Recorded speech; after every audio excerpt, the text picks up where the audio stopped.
Está no ar o STJ no seu dia, um programa do Superior Tribunal de Justiça. Apresentação, Tiago Gomide.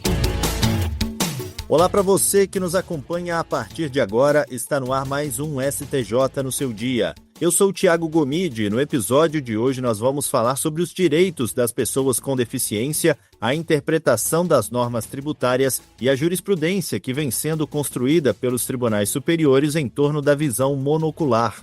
Recentemente, a segunda turma do Superior Tribunal de Justiça reconheceu o direito de pessoas com visão monocular à isenção do ICMS na compra de veículos automotores. A decisão reforça o entendimento que vem ganhando espaço na legislação e na jurisprudência brasileira, o de que a visão monocular deve ser reconhecida como deficiência visual para todos os efeitos legais. E para entender melhor a evolução dessa jurisprudência, os fundamentos que embasaram a decisão da segunda turma e os possíveis reflexos desse entendimento para outras políticas públicas voltadas para as pessoas com deficiência, eu converso agora com o advogado especialista em direito tributário, João Sanches. Seja muito bem-vindo ao STJ no seu dia. Olá, Tiago, tudo bem? Prazer é meu de estar aqui falando para uma audiência tão qualificada. Para a gente começar, então, aqui, o que foi decidido pela segunda turma do STJ nesse caso, envolvendo essa isenção de ICMS para pessoas com visão monocular, e por que o julgamento chama a atenção do ponto de vista jurídico? Tiago, esse caso ele é muito interessante porque, antes de nós adentrarmos no que foi de fato decidido, ele mostra para a gente que uma isenção tributária voltada à pessoa com deficiência, ela não pode ser lida de forma isolada da Constituição. Essa decisão da segunda turma do STJ reconheceu que a pessoa com visão monocular deve ser incluída na isenção de ICMS para compra de veículo, porque essa condição já é tratada pelo ordenamento, pelas nossas leis, como uma deficiência visual. Então, dentro disso, o ponto relevante é que o tribunal não olhou para a isenção apenas como benefício fiscal, mas como um instrumento de inclusão, de mobilidade e de proteção da pessoa com deficiência.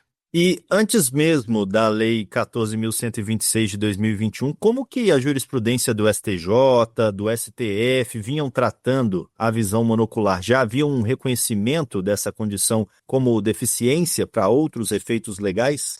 Tiago, é importante para quem nos escuta entender que a Lei 14.126 do ano de 2021, ela deixou expresso para todos os efeitos legais que a visão monocular já era reconhecida como deficiência.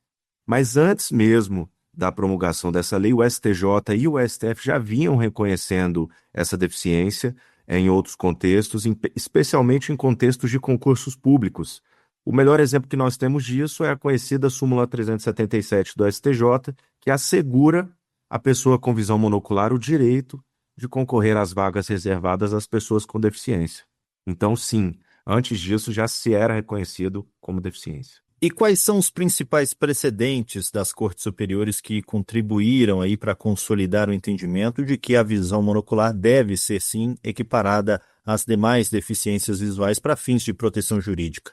Olha, a gente pode destacar 3 pontos aqui. O já mencionado súmula 377 do STJ, que é a que reconhece o direito dessas pessoas com visão monocular de concorrer às vagas reservadas às pessoas com deficiência. Há precedentes do STF que reconheceram a visão monocular como deficiência para fins de proteção jurídica e depois a própria lei, que nós mencionamos aqui, a 14.126, que consolidou legislativamente esse entendimento. Então a decisão do STJ segue essa trajetória de que o sistema jurídico já vinha reconhecendo a visão monocular como deficiência visual e não faria sentido no contexto desse recurso especial excluir essas pessoas de um benefício voltado à inclusão e à mobilidade.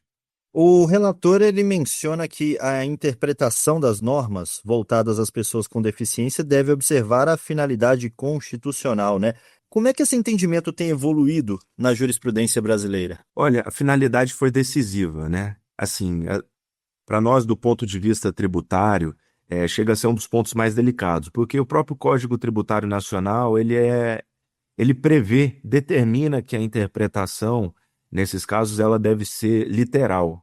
Isso continua valendo, mas a interpretação literal ela não pode ser confundida com uma interpretação restritiva, a ponto de contrariar a Constituição. E nesse ponto a finalidade foi decisiva. Quando o benefício fiscal existe para promover uma inclusão, para promover uma acessibilidade, para promover a mobilidade, ele deve ser interpretado de forma coerente com esses objetivos.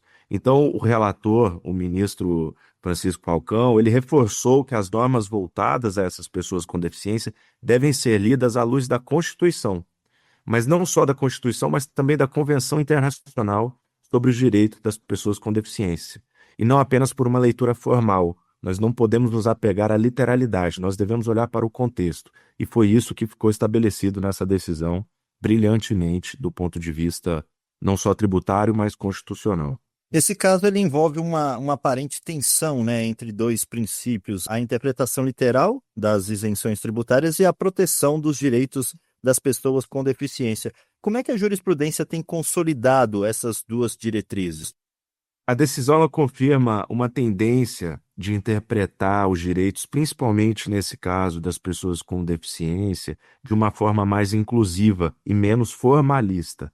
Então, como eu mencionei, o Código Tributário Nacional ele prevê uma interpretação, no caso de isenções, literal, mas nesse caso a literalidade ela deve ser mitigada, mas não só mitigada, mas ela deve ser interpretada à luz de todo um contexto, principalmente da Constituição. Isso aparece em precedentes sobre a reserva de vagas, isenções fiscais, acessibilidade e adaptação razoável. Então a lógica é a mesma. A interpretação jurídica não pode, de forma alguma, esvaziar a finalidade da inclusão prevista na Constituição, mas aí, como mencionado também, não só na Constituição, mas na Convenção Internacional sobre as Pessoas com Deficiência. Então, o que a gente chama aqui de uma interpretação teleológica, né, numa linguagem técnica, mas uma interpretação num contexto. E qual que é a relevância do entendimento do próprio Supremo Tribunal Federal, né, sobre a possibilidade de controle judicial de omissões normativas incompatíveis com a Constituição, especialmente em situações que possam gerar discriminação? Nesse ponto, a política fiscal ela tem que ser muito clara. Se ela tem finalidade inclusiva, o intérprete da situação ele deve evitar qualquer tipo de exclusão arbitrária.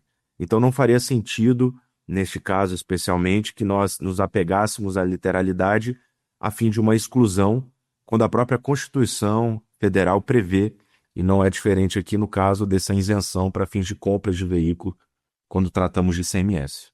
E essa decisão ela faz referência ao precedente do STF que reconheceu, né, a inconstitucionalidade da exclusão das pessoas com deficiência auditiva da isenção de IPI na compra de veículos. Que paralelos podem ser traçados aí entre aquele julgamento e esse caso da visão monocular? Perfeito, Tiago. No caso da deficiência auditiva, o STF ele reconheceu que excluir esse grupo da isenção do IPI na compra de veículos gerava uma discriminação incompatível com a Constituição, que é exatamente a situação que nós nos encontramos agora. O paralelo aqui nesses dois casos ele é muito claro. Como eu mencionei, quando uma política fiscal ela tem uma finalidade inclusiva, quem a interpreta, quem vai decidir, deve evitar qualquer tipo de exclusão arbitrária. E no caso da visão monocular, o STJ aplicou raciocínio semelhante, a segunda turma do STJ aplicou raciocínio semelhante a esse aplicado pelo STF, nesse caso dentro do regime do ICMS. E de que forma a Convenção Internacional dos Direitos das Pessoas com Deficiência influenciou também a mudança de paradigma na interpretação jurídica do conceito de deficiência aqui no Brasil? Tiago, essa Convenção Internacional sobre o Direito das Pessoas com Deficiência, ela mudou o paradigma. Ela afasta uma visão puramente médica que nós tínhamos anteriormente da deficiência e adota uma visão mais ampla.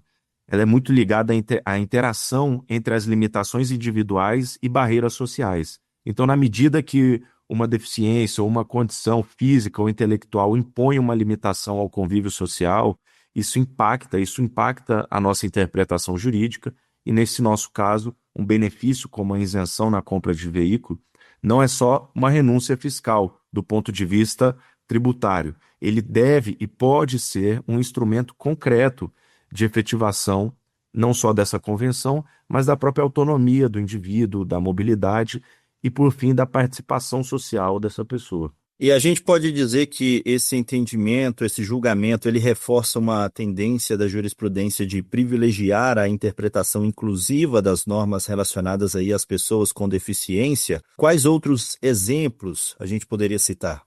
Perfeitamente, Tiago. Essa decisão, sim, ela confirma uma tendência de interpretar os direitos das pessoas com deficiência de uma forma mais inclusiva, como eu disse, menos formalista, menos apegado à literalidade. Isso aparece não só nesse caso, mas em precedentes sobre reserva de vagas destinadas à pessoa com deficiência, a outros casos de isenção fiscal, como nós mencionamos aqui do IPI, a questões de acessibilidade. Então, assim, a lógica nesses casos é a mesma, o objetivo é o mesmo. A interpretação jurídica não deve e não pode esvaziar essa finalidade da inclusão prevista, como eu mencionei, na Constituição e agora, como nós conversamos, no caso da Convenção das Pessoas sobre Pessoas com Deficiência.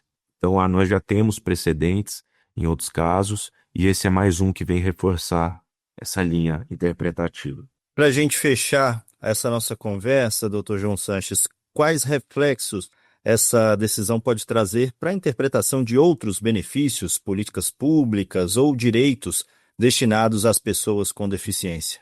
Olha, Tiago, nós devemos ter um cuidado aqui. Primeiro, antes de tudo, eu evitaria dizer que essa decisão automaticamente amplia todo e qualquer benefício fiscal.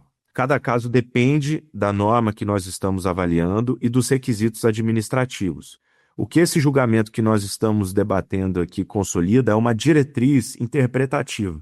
Aqui nós podemos entender que benefícios voltados à pessoa com deficiência devem ser lidos de forma compatível com princípios da inclusão, da igualdade, da acessibilidade, principalmente da dignidade. Então, é um viés interpretativo, é uma luz que nós podemos ver já seguindo uma linha que nós, como eu mencionei, em outros casos foram aplicados não só pelo STF, mas agora também pelo STJ.